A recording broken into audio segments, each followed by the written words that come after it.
Hello everybody and welcome back to another exciting edition of Boyographic, the show in which I, Matt, the Game Boy, talk you through the highs and lows of the Game Boy library, one cart at a time. This week we'll be looking at a little bit of an odd one. It's Peetan. So, as long-time viewers of the channel will know, I started doing Boyographic videos not only to show you lovely people the secrets of the Nintendo Game Boy, but also so that I had a reason to delve deeper into the back catalogues of my favourite console. Sometimes it's a pleasant experience, sometimes I wish I hadn't, but one thing I rarely find myself doing is playing an MSX game to try and glean some context into why a game existed as it did. Which is exactly what I did with Pitan.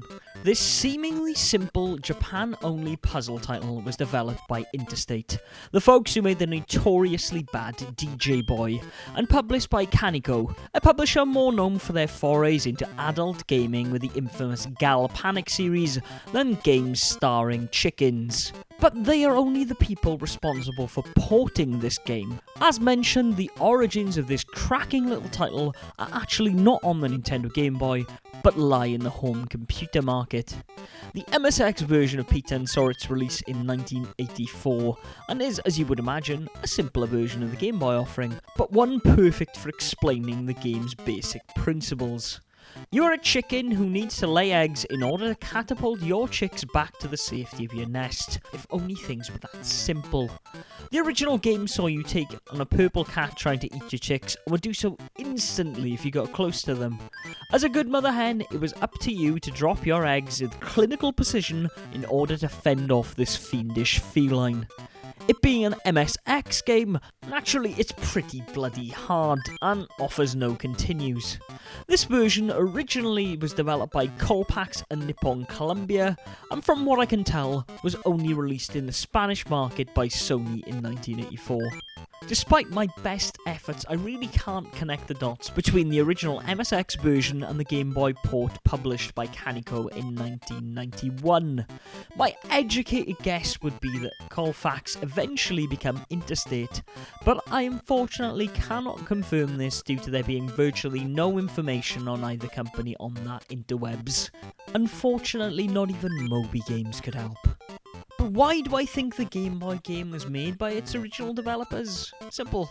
Because the Game Boy port of this seemingly simple little puzzle game improves on the original effort in almost every way. For starters, the graphics are vastly improved over the MSX title. Gone is the colour, sure, but now the chicks and Mama Hen look absolutely adorable, matching their original cover art more than the MSX ever could. It also allowed the game's chicken-crunching key to become a wily old wolf, who sulks around with all the greatness of a Warner Brothers cartoon character. The gameplay is also a noticeable step up from the original title.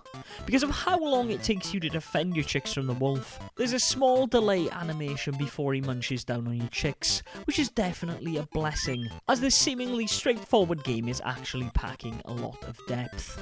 Of course, the overall idea is the same.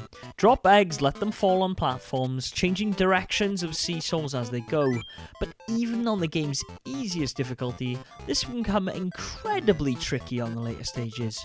It's a game that will really force you to think, especially if you're attempting its harder settings. Of course, thinking becomes paramount to success in Pitan, as there is a set par for each course on how many eggs you should lay, with any drop beyond that taking away valuable bonus points. These points will occasionally see you netting a fresh chick, which are the equivalent to the game's extra lives. Well, I must admit, I did find this game a lot easier to play when you're only managing one chick at a time. So generally, I used the other chicks as a diversionary tactic to sacrifice them for the greater good. And this strategy worked surprisingly well. And yes, I'm aware that that makes me sound like a monster. If you are looking to save the most chicks possible, and you do lose one or two of them, they can all be gained back by beating one of the game's various bonus stages. which includes collecting dropped eggs, a tug of war, a mallet game, and a few little things beside.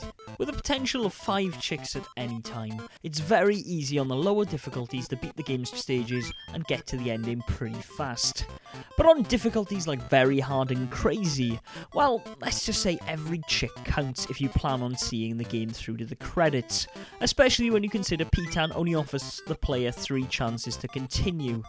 This might seem like a lot, but those harder difficulties aren't bluffing in their naming. Fortunately, it doesn't feel like bullshit, and like any good game should, the speed and precision required on the harder settings are a pleasant challenge.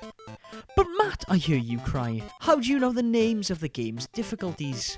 Well, because like most of the game, bar for some reason its title screen, the whole of Pitan is in English, from the push start right through to the credits, which makes me scratch my head as to why this game didn't get localized. I mean, it's a puzzle game, which seems to fit into Nintendo America's Game Boy mold for that time period. It also looks great for a Game Boy title, and for the most part is family friendly. I mean, what's dark about a mama chick saving a young? Oh, nothing. Except for some reason they lynch the wolf at the end. Seriously, they fucking hang him. Not so Looney Tunes anymore, are we, little chickens?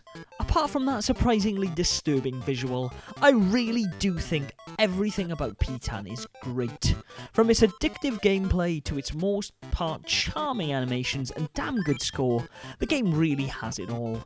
Even if you're not one for puzzle games, I think you too can get something out of this great hidden gem.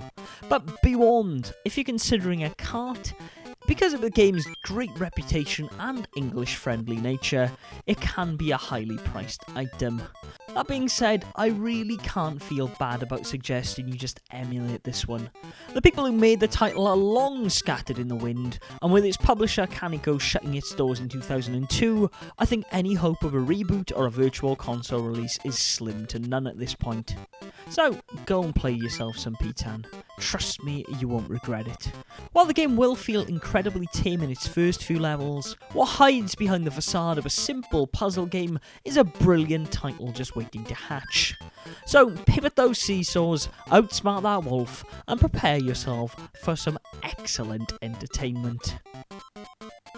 And that brings us to the end of another Boyographic, ladies and gentlemen. I hope you've enjoyed. If you have, and you haven't already, then please subscribe to the channel and share it with those you think may be interested, as that's how it gets around. You should also check out some more Boyographic videos if you haven't already, such as the aforementioned Boyographic, where I look at the highs and lows of the Game Boy library one card at a time.